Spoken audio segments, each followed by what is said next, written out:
got some beautiful beef here that I asked my butcher to slice really thin. And while I was there, I also asked her for a piece of beef fat, and I'll show you how I'm gonna use this later. This beef is called Sukiyaki beef, because that's what I'm making, Sukiyaki. It's a hot pot with beef, tofu, and vegetables, and it is packed full of flavor. And I've got some medium firm tofu, which I love using for this dish because it's still silky in texture, but it's firm enough to stand up to the hot pot. And I love onions in sukiyaki, so I'm using 2 kinds.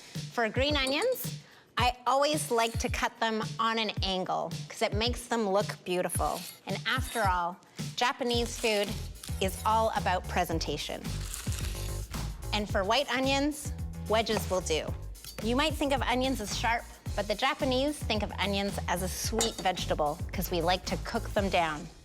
And I'm also using nappa cabbage that I cut earlier and shiitake mushrooms. And check these guys out. They're shirataki noodles. They're made from yam starch, and these are foolproof noodles for a hot pot preparation. You can't overcook these guys.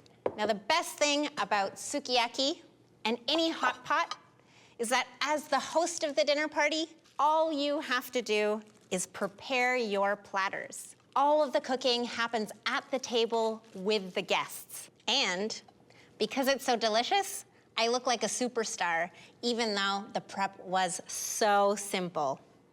And how pretty is that? Now I'm ready to cook.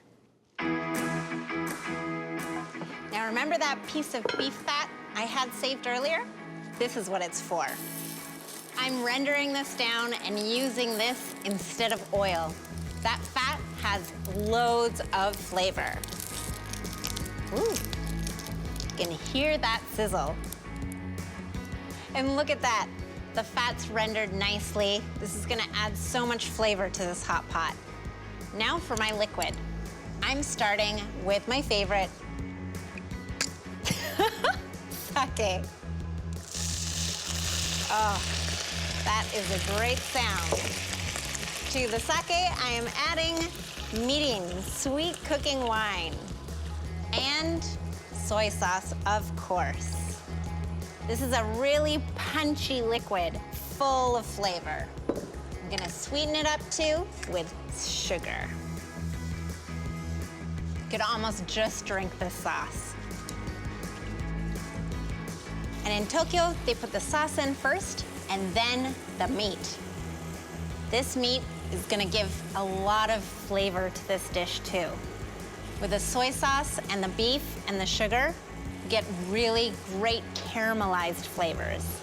And now that the beef's in, I can put everything else in too.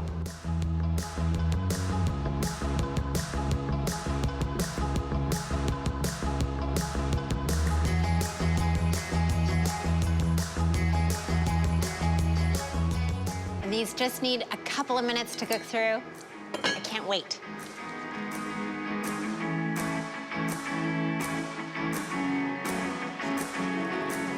Oh man, this smells so great.